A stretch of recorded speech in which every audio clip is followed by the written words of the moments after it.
Folks, before we get into the actual conversation on sharing experiences, I thought it's important for the group here. Some of you know us, some of you work with us, but it's important for you in the group to understand what we do. I mean, that will then set the context about our mission as warriors to save ourselves, like Ganesh said, but more importantly, to leave a legacy for our next generations to come with. So, Gautam, can I request you take us through what our goal at REAP is with a focus on sustainability? Absolutely. We've created a little presentation for everybody that allows us to kind of focus on the specific agenda that we have for today. Just let me share it in a second here. All right. Is it coming up? Yeah. Great. So we've all heard this before, right? I mean, it's like a very cliched kind of a statement that we've been hearing about in various contexts over the years. But where we are coming from when we say that we live in a connected world is a very specific kind of a strain that basically is the genesis of why we even exist as an organization. What unites us, especially when we are talking about why we are connected today, are all these disasters, whether they are man-made or they are natural, that basically are a direct kind of a reason why we're all especially forums like these exist today, and the crazy amount of work that startups like Pothole Raja or EcoSTP are doing today, right? Now, every time there's a forest fire in Indonesia, we know that there's a domino that basically hits us on the east coast of India. It goes all the way down to the Australian waters, and there's just a massive, but also businesses, and even from an economic impact perspective. Every time there's a volcanic eruption in Iceland, we know the entire airline industry worldwide kind of goes into a tailspin, right? So enough has been written about how the water levels are rising, global warming's kind of causing all kinds of very well documented disasters that we're all aware of.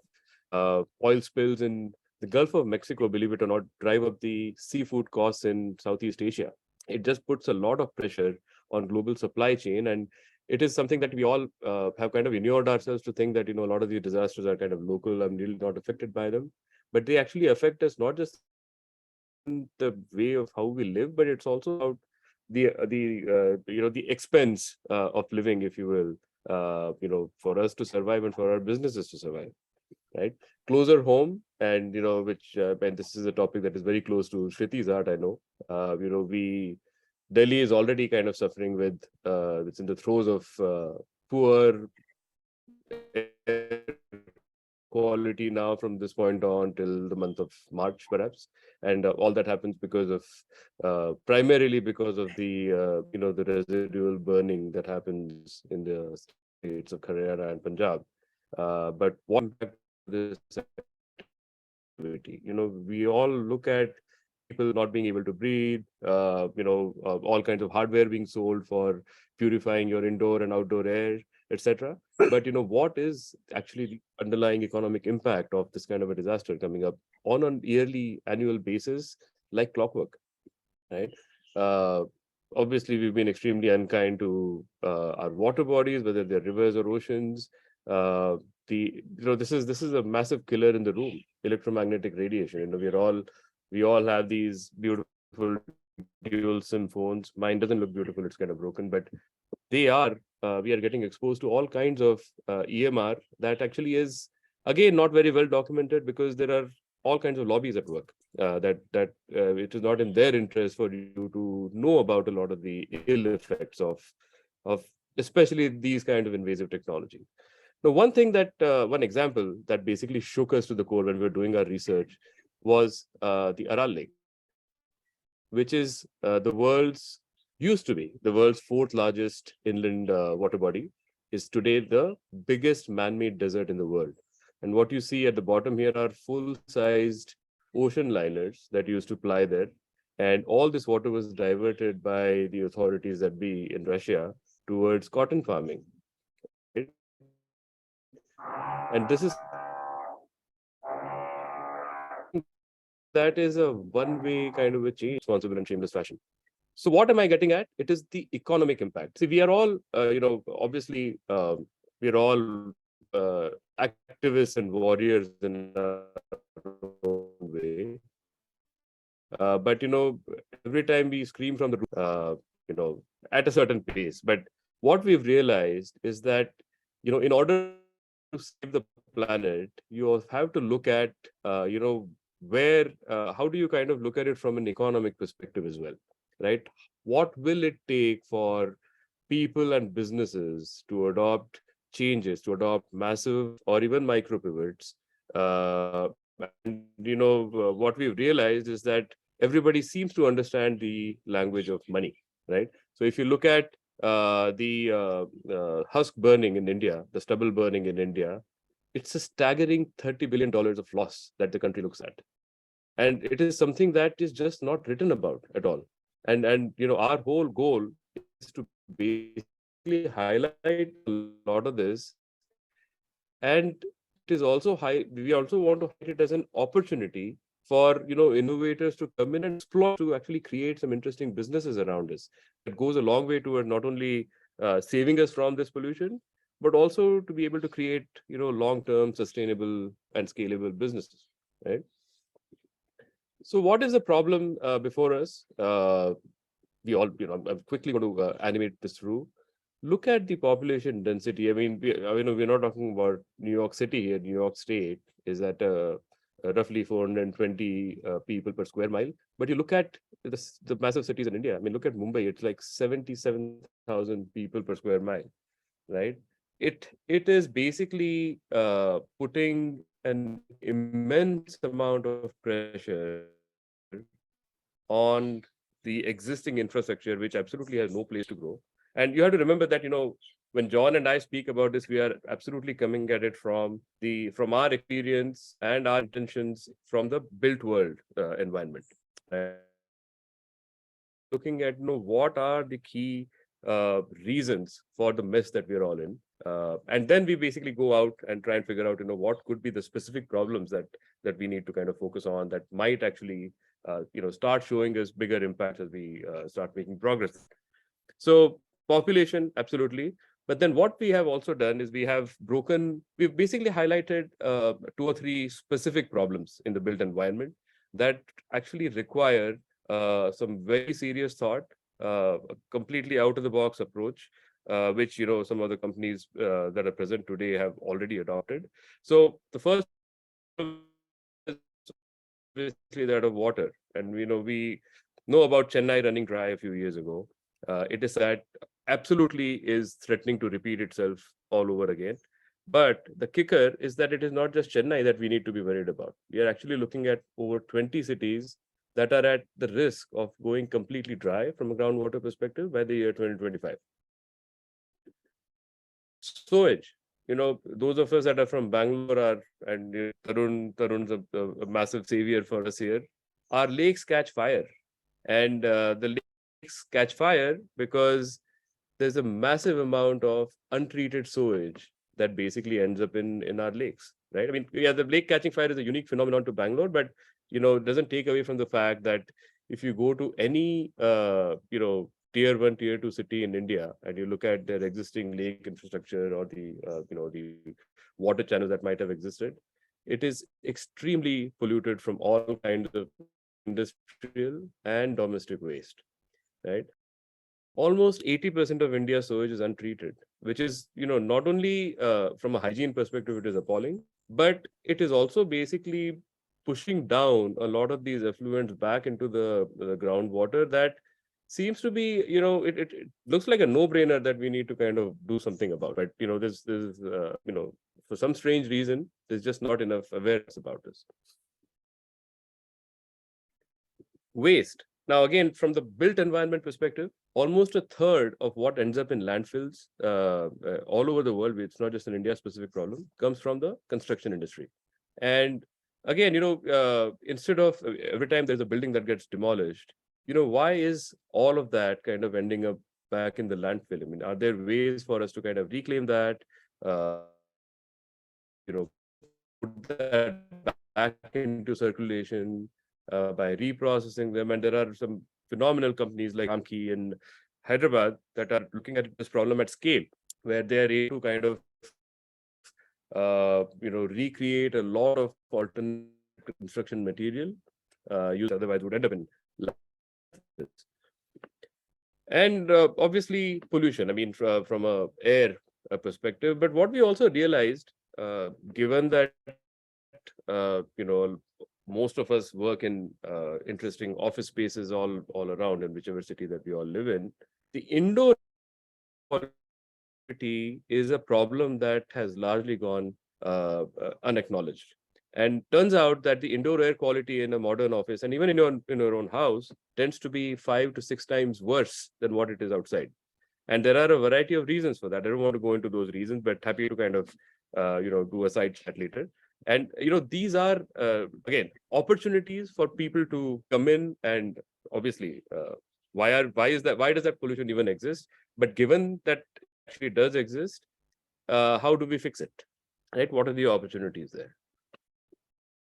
Now, I want you all to focus on the bottom numbers here, and this is data from the real estate and construction industry. 40% of all global CO2 emissions come from the built environment. Okay, we are all obviously suffering because of this, but more critically, we are all the culprits as well for putting ourselves into this situation. 35% of all waste comes from the built environment.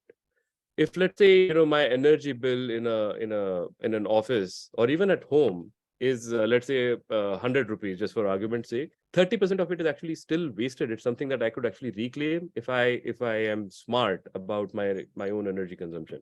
And it is not just being mindful, it is also about actually choosing the right kind of appliances, the right kind of cycles, the right kind of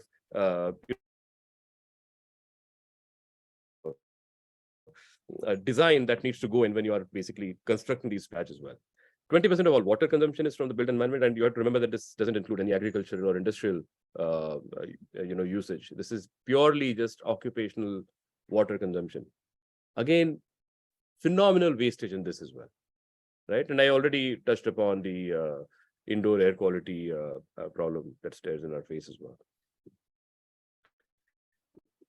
So we've got a startup in our portfolio that some of you might be familiar with, called Smarter Dharma, that has actually done a lot of research in this area, and they've basically looked at these three opportunities where there is a lot of wastage today, which I kind of alluded to: energy, water, and waste management.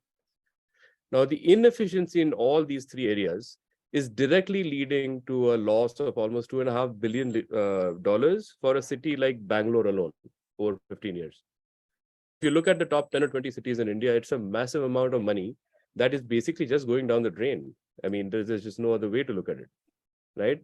So that is where there is an opportunity for startups to actually come in and look at these problems in innovative ways. And we're pretty fortunate that we do get exposed to a lot of interesting approaches that people come in and start owning problem areas directly.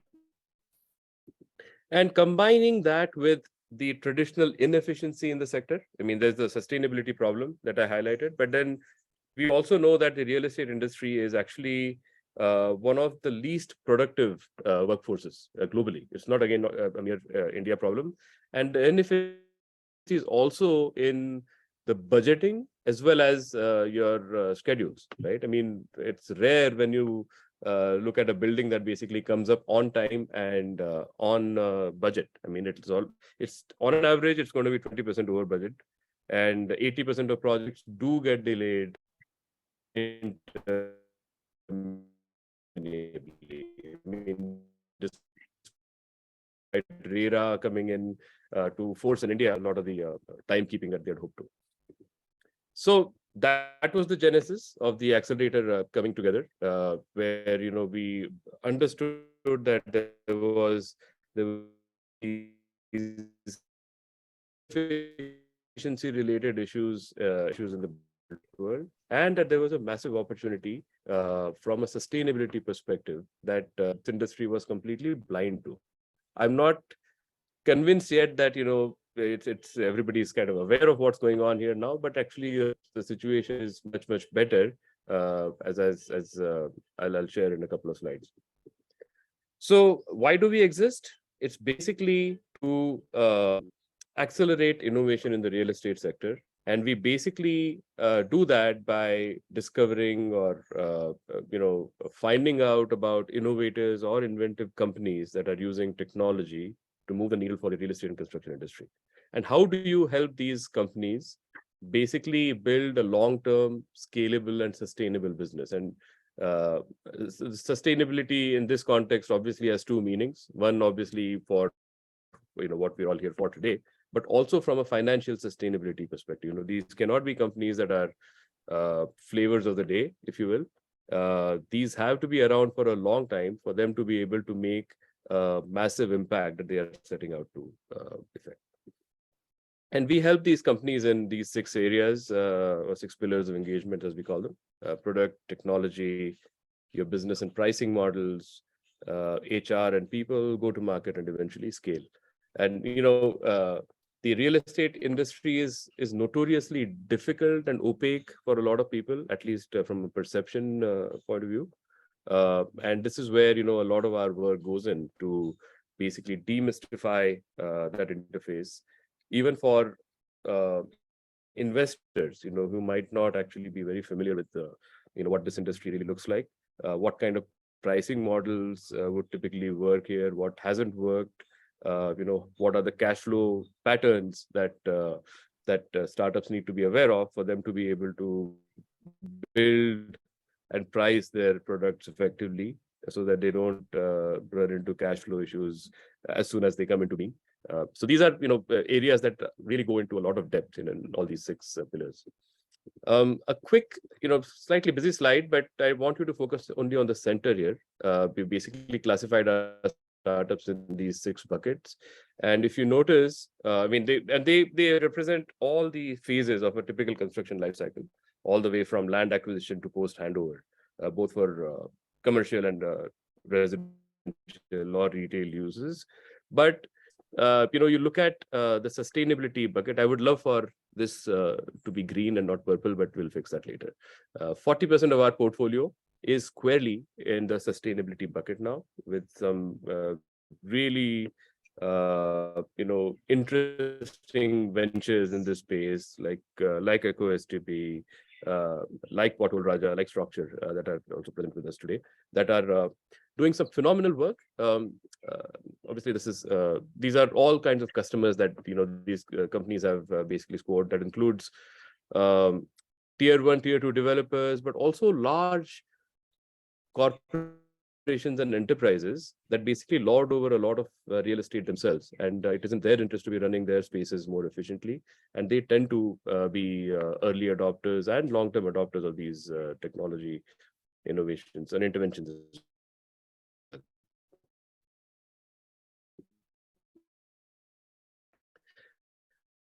But I wanted to actually get to this slide. I'm familiar with WeGot, a company based out of Chennai. They have so far. Gautam, your slide has not changed. Your net is patchy, Gautam. Yeah. Has it not? Okay. Yeah, it's changed now. Okay, cool. So WeGot, that you might be familiar with, in just a matter of 3.5, 4 years, has saved over 6 billion liters of water by inventing a technology that is just monitoring every drop of water that goes into your homes, right? It is a very simple invention if you really look at it. Now, is there an opportunity for us to have 10 more WeGots? Absolutely. It's not a winner takes all game at all in this scenario, right? we need more and more of VGOT type interventions to come in, especially for a resource, a non-renewable resource like water, where we need to kind of do a whole lot more at source to make sure that we're cognizant of the fact that we are running dry on a continuous basis as well. You look at a company like Bottle Raja, and I don't want to steal Saurabh's thunder, but where they started off by fixing potholes, have now completely also gone into an area where they are using recycled plastic to not only maintain but also construct roads. And in the process have saved thousands of tons of, or reduced thousands of tons of carbon emissions, right? You look at structure, they have stored almost 6,000 metric tons. I'm pretty sure that this number is a little dated. Shruti will have the latest numbers. And all this by just making sure that the residue, the agricultural residue is not confined to flames, right? So these are very, very tangible impact numbers that we really focus on measuring, because this is the only way that we are able to prove to the world at large that not only is this this intervention saving the planet for you, but it's also giving rise to some pretty interesting profitable ventures out there. John, you want to take a stab at this? Yeah. The impact. So it's important for startups in this space, and let me compliment the founders here. Large companies never want to get into solving real problems that the world faces, because it means a change in strategy, change in focus, and it also means that it's not in their DNA to get into stuff like what people like Tarun, Shruti, and Saurabh are doing. But important, and one of the things that we actually insist with the founders that we work with, deliver two metrics to every member of the real estate world. A is on the environment, what is the impact you're making? But more important, what is the financial impact you make? Because without the financial impact, let me assure you, neither is your business financially sustainable, nor will any other large real estate company give you business. So again, Smarter Dharma, who's part of the SUS Mafia, actually did work on two developers, and we've also taken out data for Brigade, where they were working for assets and co-evolve. They realized that they're actually saving thousands of tons of waste and CO2. But more important, co-evolve actually improved their top line by 35 rupees a square foot, and actually saved OPEX every year of 67 lakhs. 67 lakhs OPEX a year on a total base of 3.5 crores. Now, this would therefore make any startup, when they're using Smarter Dharma, they're using EcoSTP, they're using VGOT, this is what will make you, the founders, build large businesses. In fact, this was one example. Gautam, move to the next one. So when you look at sustainability, don't just look at environmental sustainability for business, but also look at financial sustainability. This was assets. Again, look at the amount of benefit they provide both the environment and the builder. 7 lakh kilowatt hours saved, 54,000 kiloliters of water saved, 227 tons of waste managed, and carbon mitigated close to 5,000 tons. But look at the beauty of the financial numbers. CapEx 60 rupees per square foot saved. Sale price increase 80 rupees per square foot. An increase in profit margin is 20 rupees per square foot. And per house financial saving is 0.7 rupees per square foot, month on month, month on month. So we insist, and this is a view that the reason that Gautam shared with you the damage to the environment and the financial impact is, if you can build a company that drives both together, you will do extremely well. And this is the report card for us. 46 of the 55 startups graduated. 48% people said sustainability investors are not going to invest, and that was true 3 years back. And today these 46 startups are worth $120 million, but in the next 12 months, that number is going to go up to $250 million, because many of them are raising money as we speak. Now, I don't know how many of you have heard of Larry Fink. He's the CEO of BlackRock. They have $10 trillion in management of real estate. And he said that the next $1,000 billion startups are going to be in sustainability. So urge all of you founders to actually focus on not just environment sustainability, but building financial sustainability for your company and for the fraternity. Yeah, Gautam? Yep. Yeah, so that's... Yeah, I mean, quick numbers, absolutely. And last but not the least, we were recognized by the government of India as the top accelerator in the country. It was an inaugural recognition in 2020, which is a perch that we are really proud of, because again, this was zero marketing, but a lot of convincing, because the government was not convinced about us back then, because we actually take equity in each company that we mentor. And they wanted all accelerators in India, believe it or not, to be for profit. And which to us was funny, but it was also a startup is going to be successful is not because somebody gives them free money. It is because they also are parting with that 1 or 2% of their equity, and sometimes more, because of the money that getting invested in them, for them to kind of derive value together. It's an ecosystem that a startup sets out to build. They cannot really function on money that is just being doled out to them. So that's what we do. I'm going to stop my share here, and I'm going to use that opportunity to bring in, Shruti and Tarun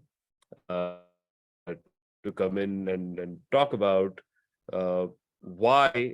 Basically, I want them to cover some challenges as a umbrella problem area. And what has been their journey from that point on, from a adoption perspective, from a fundraising perspective, because these are definitely problems awake for many nights, and some of these founders are still awake. I know that. And let's hear some of this journey. Start with Shruti. So, Shruti, question to you, Shruti. You came back from New York. You could have done hundreds of things. Why did you want to address a problem that nobody in the world want to address, of stubble burning?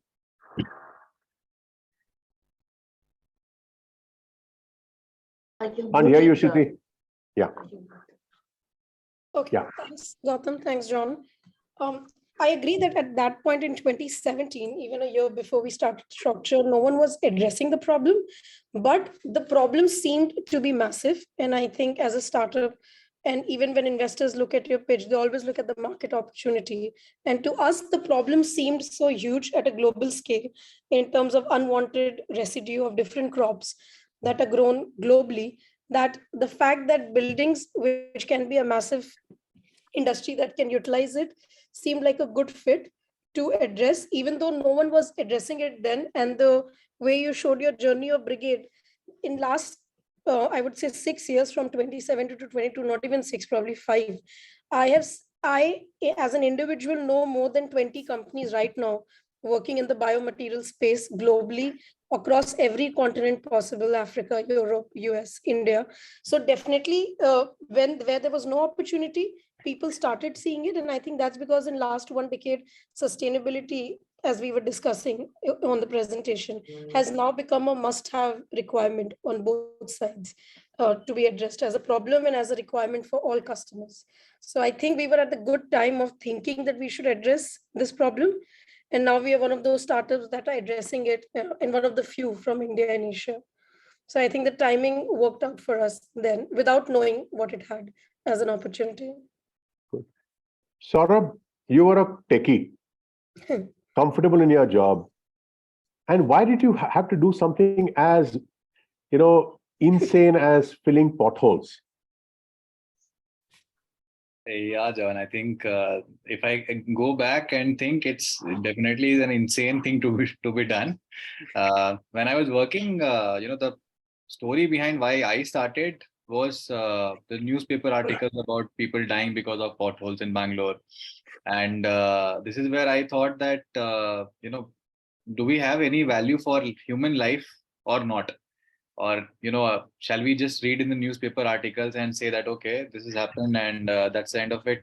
Or maybe rather do some tweet saying that so-and-so is responsible. And again, that's the end of the story. Maybe some people take it ahead and file some RTI and PIL and all those things. But eventually, that never led to fixing a pothole. So this is where, I started saying that, I'm somebody who's behind the laptop writing codes, having no background to, how the road construction is done. As a layman, how can I go and do it? And initially I wanted, it to be like a Robin Hood that रात में कोई आया, photo fix करके चला गया, किसी को पता नहीं चला. So, the problem is solved. But I think life had different, plans for me. And this is where some R&D, I think I have bugged a lot of my chemical engineering and civil engineering friends, trying to ask them, what's the right solution if you have any? And think about me as a, non-civil engineer, that still can I go and fix this issue? So that's where the journey started. And in that journey, I met my, partner, founder, Dr. Pratap, who had started Pothole Raja. So we started with fixing potholes using eco-friendly solutions. Now, when I say eco-friendly, it's non-heated. It can be done by anybody who is present in the group too, right? It's, I keep saying that it's as easy as it is to make a Maggi noodle. So just, as how, we see Maggi noodles can be cooked by anybody. You don't need to be an expert cook. Same way, fixing a pothole, we made it that simple. So that's how the journey started. And when we started, because sustainability was in our core, that we will never use something which will pollute the environment, and at the same time, solve the problem. That's where a lot of, R&D research happened. And, we did a lot of, research on what kind of plastic can be used, so that we don't just keep fixing pothole, but we reduce the maintenance. And we made this. This is just a 3D miniature. This is Pothole Raja grid mat. It's a honeycomb structure, and the world knows that honeycomb is the most toughest material. So, we use that, just like, you will hear how Tarun, did his startup, cow as an inspiration. So it's all available around us. We don't need to really, brainstorm a lot. How do you implement it? And that's how the design came into existence. And now currently what we are doing is, when we are making road, nobody in the industry gives a warranty of 5 years. And we are here, we say that, if our road breaks in 5 years, you have us, we will do it free of cost. And it is not just about the cost, but when we talk about carbon emission, it reduces by almost 80%. And I was, though I have seen that presentation a lot of times, but the construction industry, 40% pollution that happens from construction industry, the roads that we are making will add massively to the reduction of carbon emission. And this is not just few kgs, but it is in multiple tons per kilometer, like hundreds of tons. Thanks, Saurabh. So Tarun, you're in the shittiest business of the three of them. You were a highly successful consultant. What made you give that comfortable job and get into an industry where nobody, and Tarun, I know the struggle you went through, nobody wanted to use you? Why did you do such a foolhardy thing? Yeah, I think, stories of many, it all started from where I live in. The place I live in, the layout I live in is right next to the Vartur lake, which burns. So I don't know how many people are familiar with the lake burning. Last time it burned for 14 hours, non-stop. So if you live near a lake which burns for 14 hours, no kidding, 14 hours, we got an army to douse it. I know public memory short, and they came helicopters, they poured water, they got bitten by snakes, and that's how we sorted out. The lake is burning because sewage that comes in. As per PCB, 90%, right? 90% of STPs are broken. So 90% are going to the lakes or water bodies or ground, wherever. So that's a shocking thing. And my community also was contributing. I'm also dumping to the lake. So we thought we'll try to do something different, and then different technologies we checked out. And what we found, since I come from a different background, is all STPs, any brand you take, from General Electric to Kirloskar or Ion Exchange, Thermax, they all only one tech. That's you blow air through fecal matter. You keep blowing air through fecal matter, and the same thing for last 50 years. There's no change.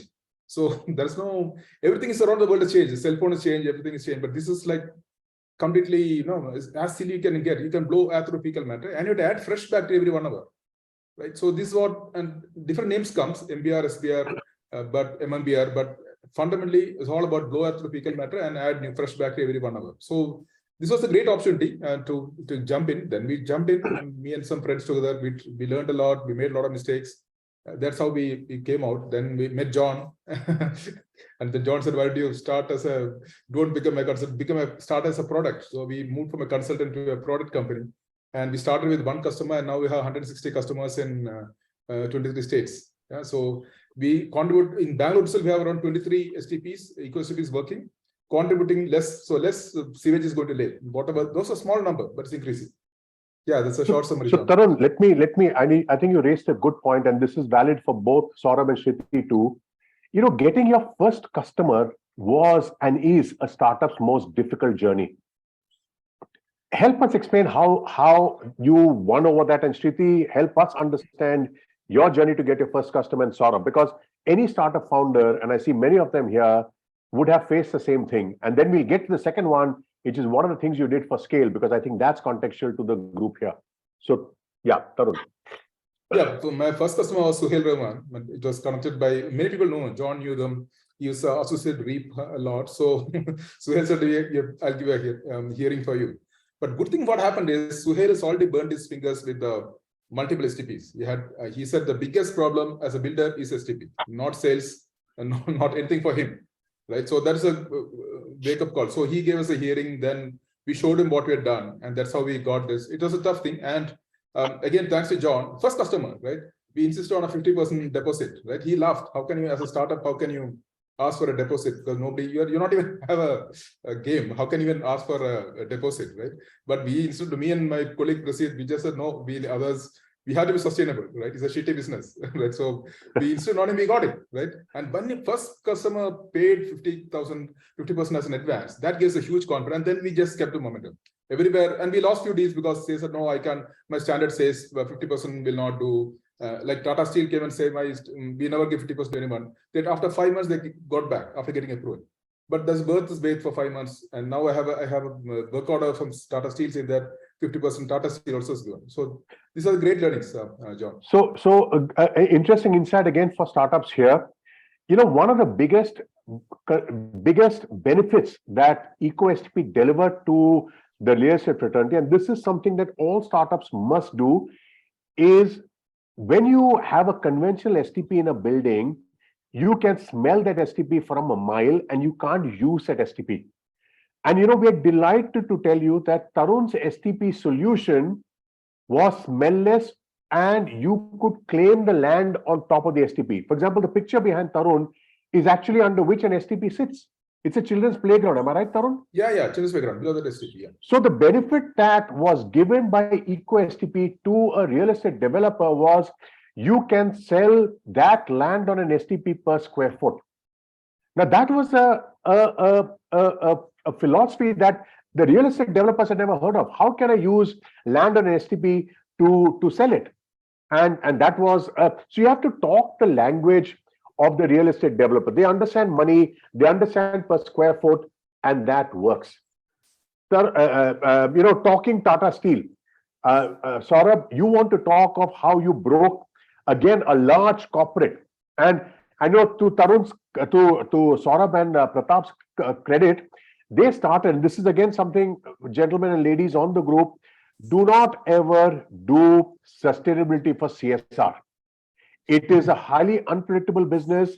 It is not scalable. When Pratap and Saurabh came to us, they were a CSR business. We fought with them. We told them it is not scalable, and help us understand that transition, Saurabh, and your exact game with Tata and Steel Company. Interesting. And the first customer, I'll start with that. First customer, of course, you know, when we started GridMat, one of the advantages that we've had for the very long time is Pothole Raja itself. The name is very catchy, and our work has always been covered in media. But whenever we go with a new product and solution, the question is the same: that how do we trust whether it will last or not? Is it written in any of road construction codes or not? So had to find certain people who think, you know, that, you know, innovation is a risk-taking, you know, job, and we would like to participate. So I had, you know, spoken to one of my friends who happened to be one of the donors who said, he met with an accident. His superbike crashed on Outer Ring Road. He had a shoulder dislocation. And then he said, what, I want to get that fixed so that nobody else falls because of that pothole. And since then we were connected, and I knew that he runs a car garage, high-end car garage. So he said that I have a entry which is broken. Can you help us do that? And that's where we were launching our grid mat. So we had to do some test. So I said, if you can just bear the cost of our grid mat, we will bear the other cost. And then he said, no, that is not possible. It'll be, but we had to get that testing done. So I convinced him that, we will do 50-50, kind of thing. We will bear 50% cost, you bear 50% cost. So your work is also getting done, our work is also getting done. So that gave us the confidence. And when it was done, because we were confident, but we needed a live test case. I mean, we can't just go with a product saying that this will work without any, live test that we have done. So that's how it happened. And then it became a place wherein I could take my customers saying that, hey, you know what, this is where I have done, and you can also talk to the person and take a testimonial that how long has it lasted, and there is no breakage. So that's how initially it started. And it definitely, I mean, though he was a known contact, but it does take a lot of convincing to because he's also spending, it's property. That's how it started. And then we went to builders, and as you rightly said, John, if they don't see the value of cost reduction, any innovation that you bring onto them, they will simply say no. So even if it has, at the same price, it is a, no, yes. So it just takes a lot of time and effort. So we had to really work on our product to ensure that our costs are significantly very less. And currently we are almost at 40% lesser cost than the traditional road construction technology. That's how it happens. Now, with large companies like Tata Steel, what clicked with them was we gave them an instant demo. And as soon as they saw the demo, they were like, okay, this works fine. And we've been using our old technologies. Why don't you, come and implement it for us? So it was given by, the top management of Tata and saying that, I'm just authorizing you to start working with Tata Steel. And background, all, processes happened. We had our team over there. Currently, we manage the entire Jamshedpur city road, 650 kilometer of road over there. So yeah, it takes, its own sweet time. But if I have to give one piece of advice to any sustainability startup is, if it is not cost effective, then it's going to be very tough to penetrate the market. So, somewhere we have to work and make it cost effective. Otherwise, we will only have 1, 2, 3 customers who believe that, because we always find certain people who are very sustainability oriented. Even if it is little expensive, I will do it because I like it.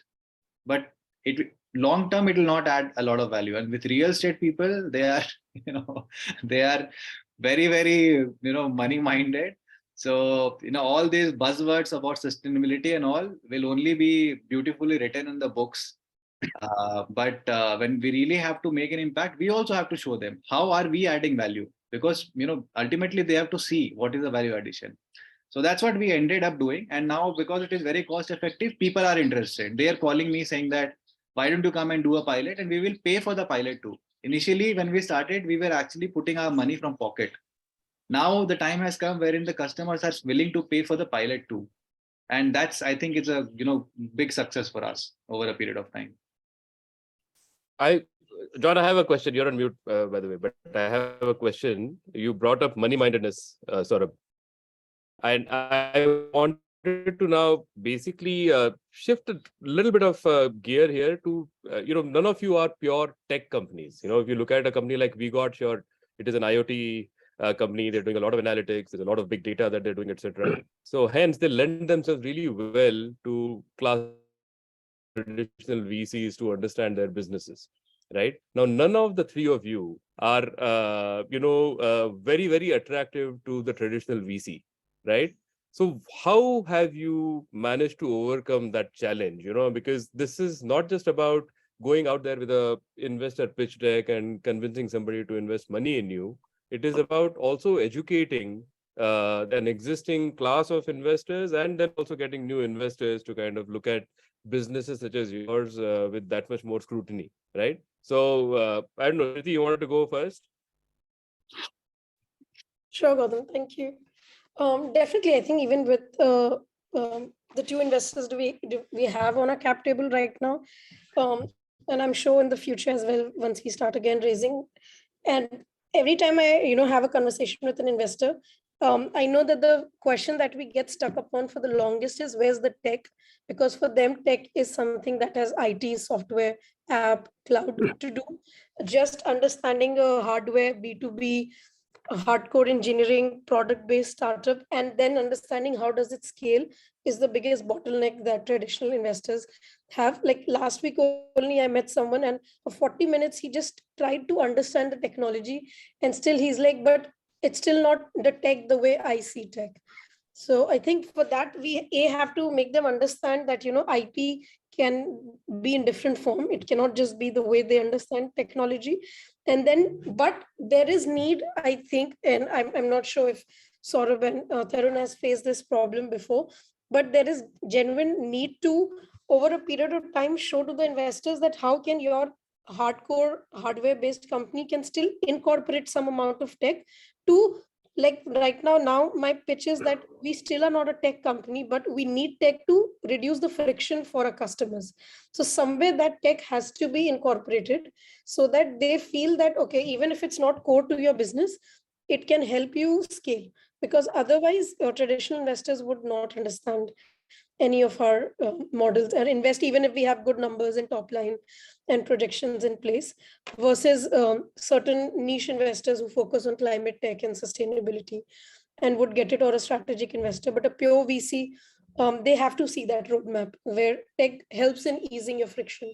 At least for us, that's how we are now looking at tech for ourselves and trying to understand where we can incorporate it in our processes.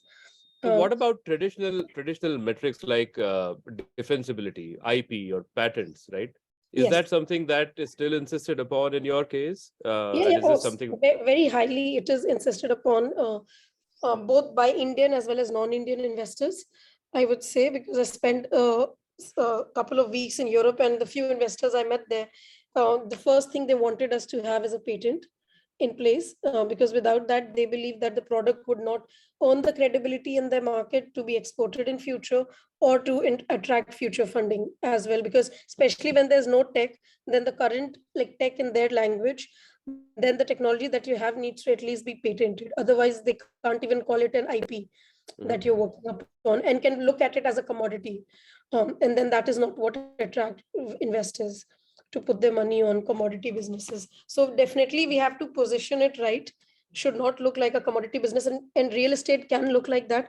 Like it's very easy to say, oh, we're just any other building material that is sold by a dealer distributor. Why do you need traditional investors? Just raise debt, have working capital, and give credit to your distributors and sell your product. So the positioning has to change and look to them attractive, for sure. Tarun?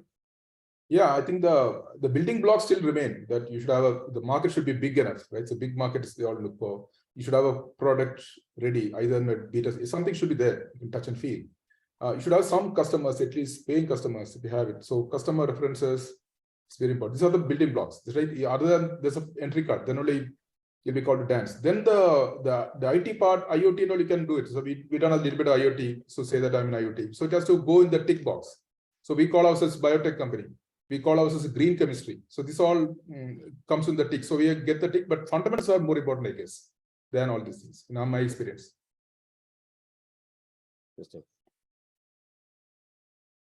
Gautam, there are two questions here for Shruti, Saurabh, and Tarun. How did you find and recruit the top 3 people in your company beyond your co-founders? And the second question is a difficult one, I think, for you guys. How has Brigade REAP made a difference for your company?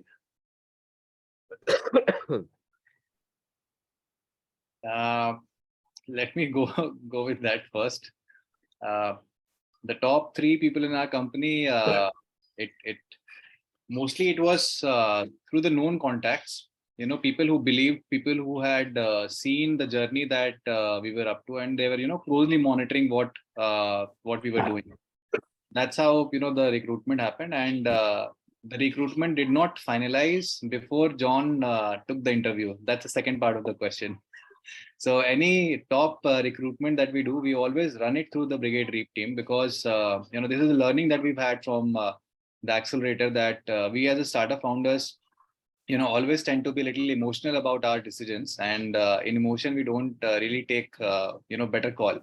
That's where mentors like John and Gautam for us have been really helpful in ensuring that we hire the right set of people, because the top three, the higher paid people also come with a very huge risk. We will be shredding money. Sometimes we tend to give more money, wherein we are pulled back by our mentors sitting over here, that if they are good enough, then they will take a pay cut and join you, because they also believe in the idea, and then the company will grow. So yeah, I think for us, that's how we've hired in the recent time, and we are continuously hiring as we speak too. And for the senior resources, yes, I think more than the CV job, as HRs give us, more than that, it's more about people who have been seeing us and knowing us, and we know them personally, because at the end of the day, if we don't trust them, if we are not available and can they do our job, then it's going to be a very, very risky situation to be in. Shruti? Thanks, John. I think for us, especially, I think in case of structure, since I don't have a co-founder, it becomes very it's like one of those core things that, the first few people or the top 2 to 3 people that we have in the team can really make it or break it. And I think most of the people that I have shortlisted for John, Napul, and Rajiv to interview have all been, disqualified. So I think my point is that Saurabh said that, I think it's one of the things that we can really take help of Brigade is to, scout and filter people and talent for us. Second thing, I think I had similar experience like Saurabh, that finally the people that have stuck around and are doing well with us are the people who we know through someone as a reference, then going through any platform. And that has really helped. For example, one of the people we recently hired was recommended by another startup from Brigade portfolio, because as startup founders, we all know what or what does it take to be part of a company like ours, which is growing. So when they recommend, they are recommending from a place of knowing those challenges. So that definitely helps versus traditional recruiting that helps. And third thing that we try to do is we take a lot of references from our channel partners. So now what we have started doing is, when we are trying to hire salespeople in different geographies, we are trying to get our channel partners to scout them and, more than us, tell us if they are a better fit, because these are people who have experience in the industry of minimum 10 to 15 years. They have sold different building materials. So they know which salesperson can do that selling to an architect or a builder which needs a lot of conviction or not. So we have started to take their help in hiring in their geographies, then ourselves just hiring someone and then sending them and saying, oh, I think this will work in Hyderabad, or this person can work in Cochin. So we are taking help of our partners who help specify a product to help us recruit, and help them indirectly as well in then selling that product in their geography. So that is what we are doing in terms of hiring, or how the first few people worked out for us. Tarun? Yeah, I think just to add on what I said, a powerful mission statement also will help.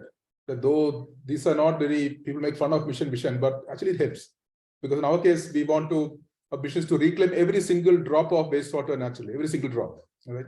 So when they make this mission or vision, the person who's receiving it, they go and sell to somebody else. They have to sell to families or wherever it is. Okay, I'm joining this so-and-so company because they have a wonderful mission, and that's what the mission is, and they already done some work, and I can take them to next level.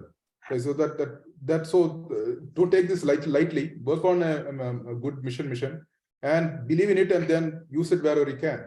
So in our case, I guess we are all blessed because we have a big problem. We all have a big issue. Sustainability is a good thing to join. So recently, to give an example, one person who joined me, he was with the Six Sigma Master Black Belt, head of quality for Budweiser, a beer. So I said, guys, how long he can clean beer? And he's got a ticket. He can drink beer anywhere, any shop. Show the card and he can buy.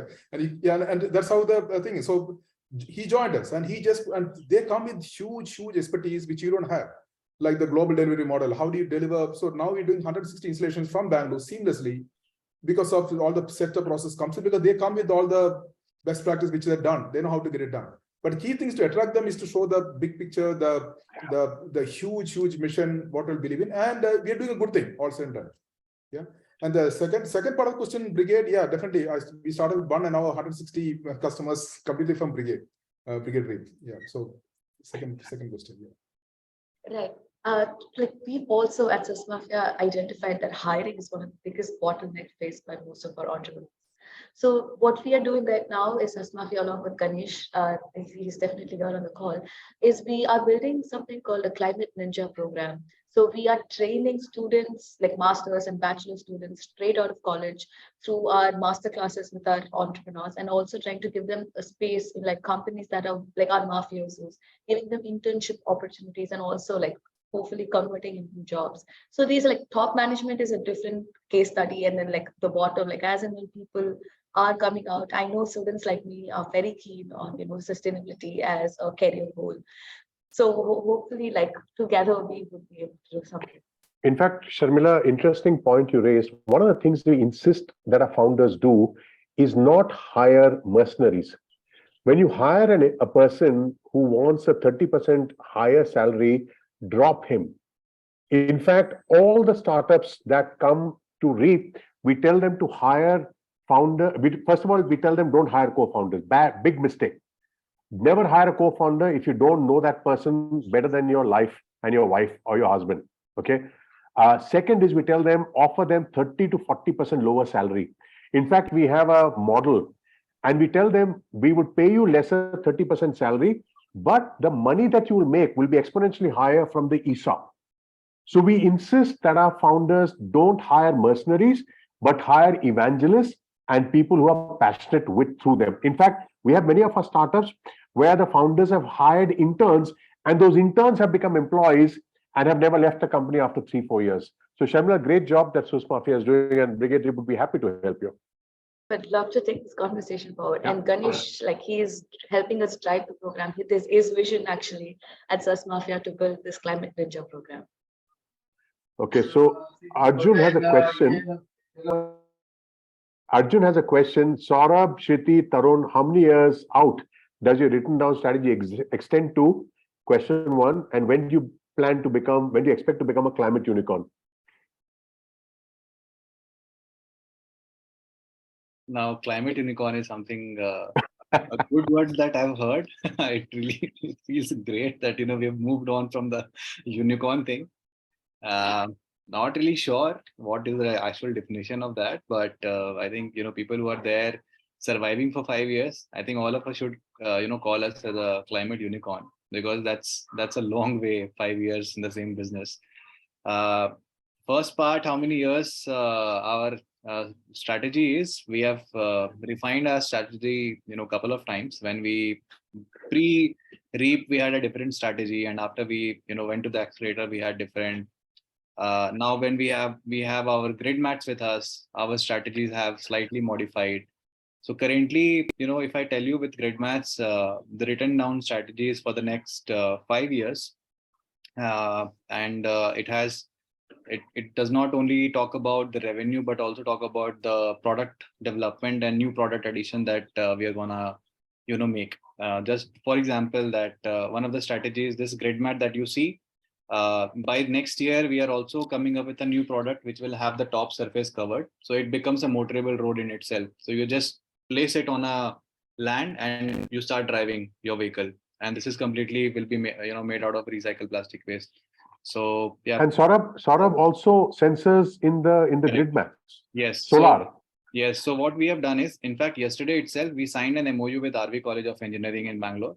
So we are their technology sustainability partner, and they have, very interestingly, they came up with SSS model, sustainability, smart, and I'm forgetting another S. So for sustainability and smart, we are the industry partner for RV College of Engineering. wherein the R&D will happen. We have a live project that we will be implementing this. So the grid mat that you see, the bottom surface will have a sensor which will tell you what is happening with the road, right? What load, let's say we want to monitor traffic movement, everything, will be tracked as the vehicle passes on top of it. So yeah, we have to, continuously do iteration with the products as well. We have to keep modifying, upgrading. Otherwise, we'll also become redundant and out of the picture. So the world is moving quite fast, and we have to, continue with the same pace. Shruti? Yeah, Joe. So I think similar to Saurabh, for us, the written down strategies for next 5 years, and especially for the product roadmap, because as most of our companies are into where we have like a hardcore product that we are selling, it's we need to look at that. We currently have one product, AgriBio panel. We already are working on bioadhesives. So that's our second main value addition that we want to do, because we believe that in next 10 years, there are going to be more stringent laws in place in all countries, including India, to reduce using chemicals that can add to the indoor air quality, which means that using a bio-based adhesive is going to create a completely cradle to cradle carbon negative materials, which is going to be the next thing.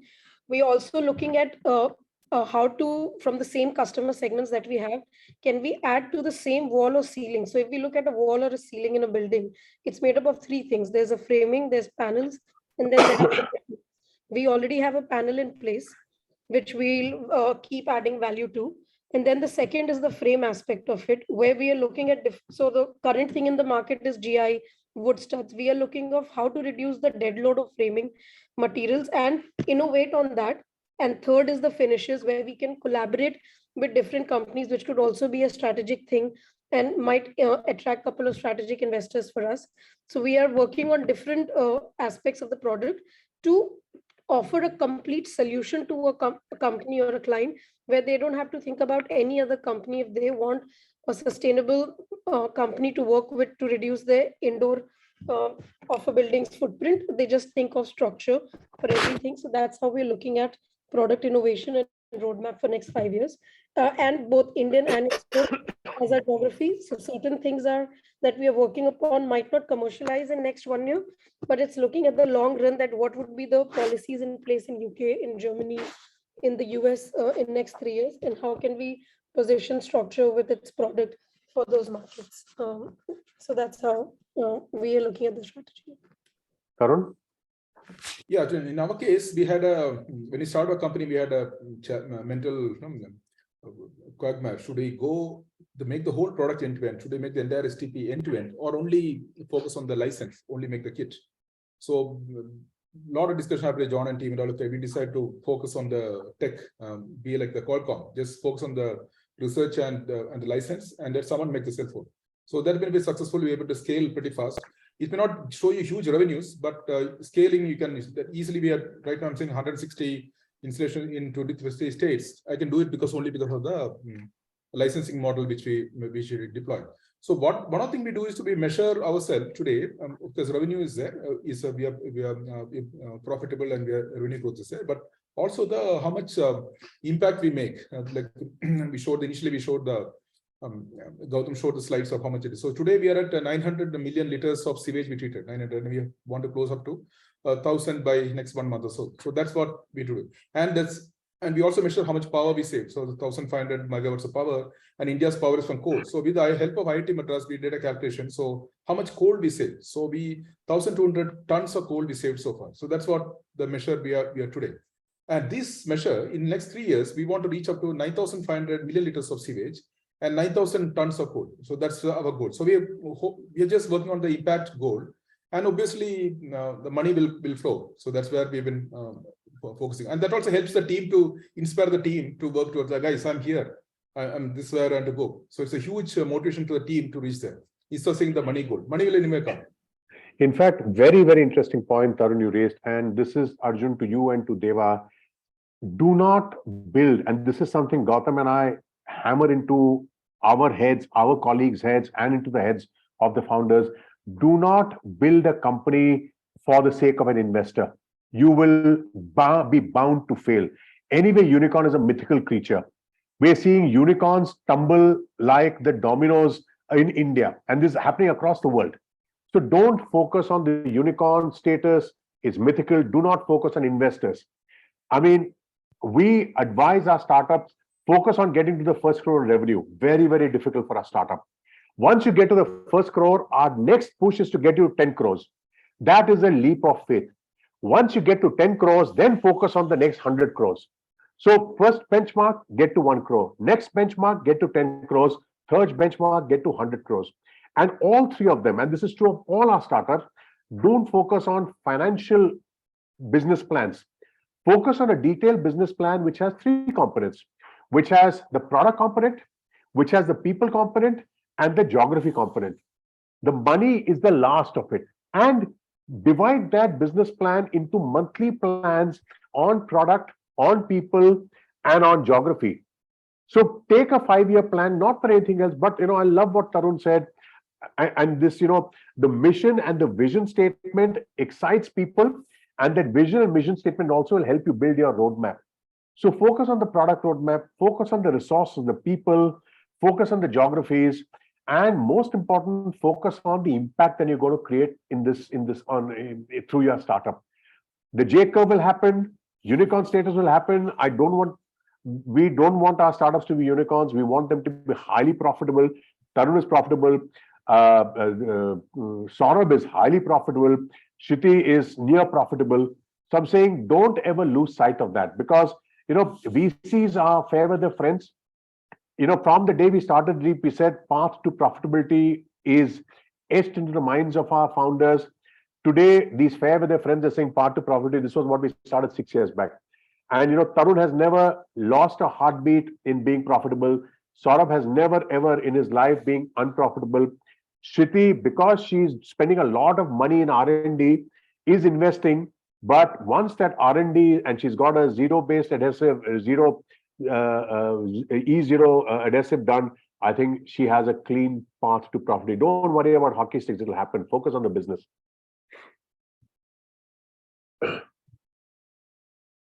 Any other questions?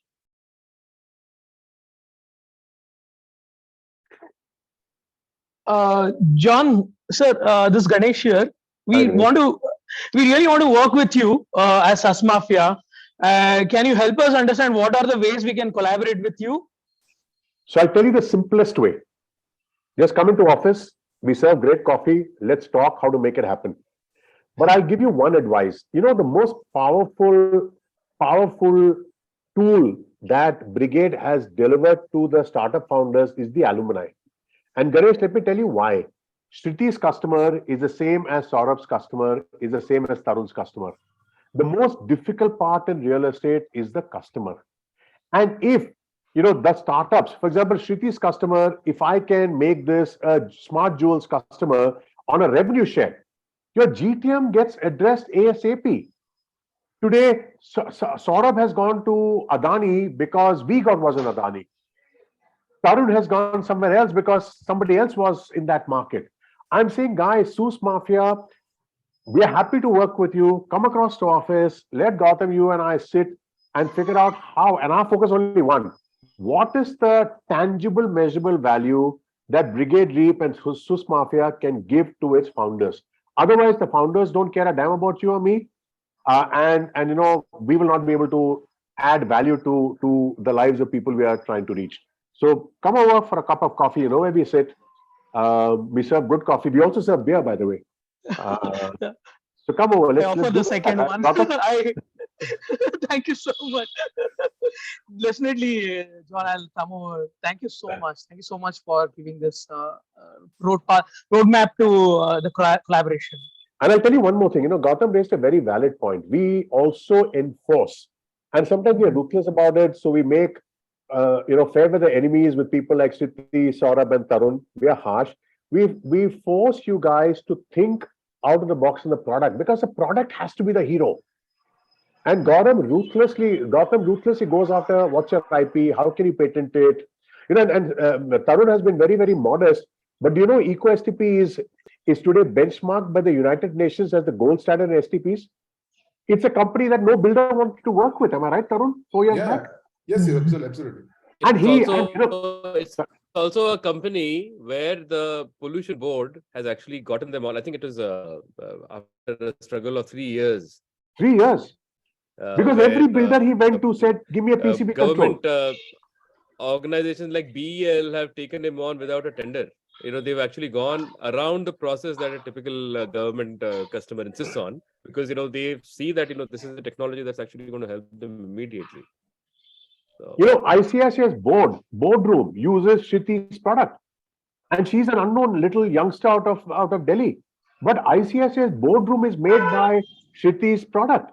ABB's entire approach road is using Saurabh's Gridman.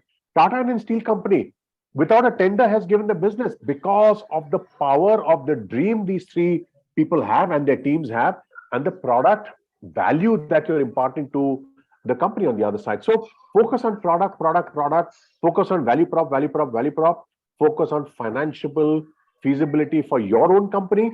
I'm glad that Saurabh and Tarun do not give any business without advances. And it was a tough one. Even Shriti, initially when she started, none of the businesses were without advances. Even Shriti, you take 50% advance, right? Now people say, boss, why should I give you an advance? Hey, listen, my product is so damn good, you don't want to give an advance, take a walk. And that's the confidence of the team that Tarun has brought on board, that Saurabh and Pratap have brought on board, that Shriti has brought on board, and the strength of the product. No, Shriti's product today, she has a fire resistant test with green ply and century ply. Shades ahead, water resistant shades ahead, termite resistant shades ahead, acoustic shades ahead. So there is tangible, demonstrable superiority to anything that they have as competition. Yeah, I just want to add one point on the sales proposition. So when we sell today, and compare how we sold it, earlier we sold sustainability as a green product, but that's not going through. Then we change our thing, and now we speak more about money. So say 150 homes apartment, we tell a customer this will save. Once compared to conventional STP, it'll save you 12 lakh rupees per annum, and with a lot of data. So it's like you save every year 12 lakh rupees. It'll also save you some 1,400 kilowatts hour of power and also 50 tons of coal. So every year you'll save 50 tons of coal. So they say, wow. So in the heart, they think they're buying us because of the 50 tons of coal, but actually because of the money.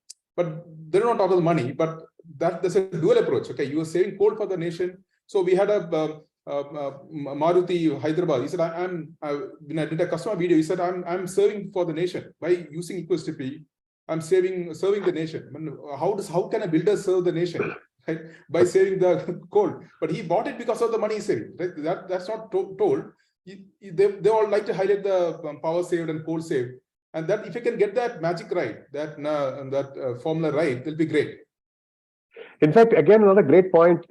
One of the things that Tarun did beautifully is actually create an STP darshan. No more PowerPoint presentations, no more shitty presentations. Tarun said, boss, you want to see? I will take you on an STP darshan across 5 STPs in Bangalore. And it was not easy, man. Shriti today, her best thing is, boss, I built a whole hospital using this. Tarun, Saurabh will take them to Pina. Your customers, happy customers, becomes your strongest GTM methodology. If Tarun has moved from 1 STP to 160 in 2.5 years, it is because every STP owner today swears, and Tarun insists that he gets a video testimonial. No more written testimonial. Yeah, I would second that. We used to call and take feedback, and now every time we do a project, we invest in the time and effort to take pictures and video, because that converts the next school or the next hospital or office. Yeah. So here's another tip for the SusMafia founders.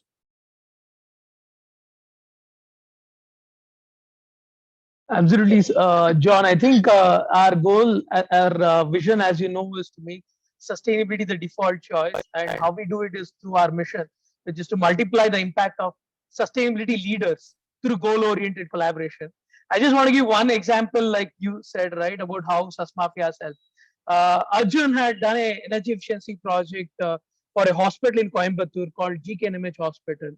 And Arjun introduced, they're very happy with the energy efficiency. They wanted to that saved a lot of money with that energy efficiency project. Arjun introduced me, that is for water management. We ended up presenting our work and showed some case studies and introduced other customers. They gave us an order. This was in March 2020. We almost thought we got this project and we are about to implement. Then COVID hit the world. We were almost like, how do we do this project? But there was another mafioso. We call ourselves as mafioso, who said, Ganesh, don't worry. You just send everything to us. We will take care of deploying this solution. They actually deployed a solution. We had never done a plug-and-play solution at all by that time. And this Sherry Balakrishnan in Coimbatore got his people deploy our solution. The system was deployed faster than we thought. And the hospital won CII National Water Award. They saved, almost like many kiloliters of water that they were getting from tankers were reduced, saved a lot of money. And they were able to take care of the compliance need also. Not just that, they became water leaders, the first hospital in the entire country to actually get CII. One is National Award for Water, and the US Green Building Council Platinum rated and Indian Green Building Council Platinum rated. And this is 2 SusMafia company, and now they are working with other SusMafia company for various other sustainability needs. So, all this thing would have not even happened without this. There are hundreds of stories like this in SusMafia. I just told one of the best stories that I came across as. But Ganesh, create a financial referral program. I'm telling you, it'll work much better.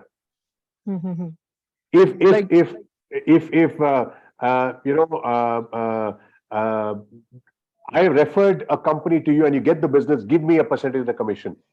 It just makes, financial stability breeds virality. Otherwise, people say, why should I expose my customer to him? And this happened out of a dire need for you. But I'm saying create a platform in SusMafia where people are willing to make money on the expertise they bring to the table. I'm telling you, it will go faster. I think so. We should do this. Definitely a very... One side of that is that, they'll also feel that they're participating in your succce. It is not just a lip service that they are basically, you're a friend of mine, so I helped you. Let it not be limited to that then. You're also enabling commercial relationship out of that as well. Yeah, I think definitely we should come up with a mechanism, and we are looking for a leader for SusMafia, who is like person who can be a CEO, program manager. Like Sharmila is doing great. She's young and energetic. We are looking to grow SusMafia leadership. Please help us find somebody who can take up that role. That's also a request from our side in your network. Somebody wants to take up that role. Ganesh, come for coffee. I think you offered beer. Oh shit, did I? Okay. Come for beer. Hey, John, he said young and energetic. You are counted out, man. Come for beer, guys. Any of you, just drop in, and I'm happy to share the experiences and help you guys. Thank you so much, John. Really great. For the most energetic session we've had in SusTalk. Like so much participation, so many. This is this recording will go a long way for all of us. Thanks again for your time. I'll not take away Sharmila's part here. Sharmila, over to you. So just wanted to thank everybody for being here, taking 25 minutes more of your schedule to be here in this talk. I think this has been one of the longest SusTalks, and the audience have been full, nobody left. So that was something very new for us as well. And we learned a lot, and I think all our startups here also learned a lot. A lot of our founders had been here. So it was nice to see. And of course, I think Ganesh should definitely take up the offer to come and sit with you. Just looking to see the different ideas we can brainstorm together also as SusMafia and Brigade REAP and take it forward. Thank you once again, all of you, for being here, taking time off to do this. Thank you. Thank you. Bye-bye. Good luck, everyone. Thank you so much. Thank you so much. Bye-bye. Bye. All of you. Bye.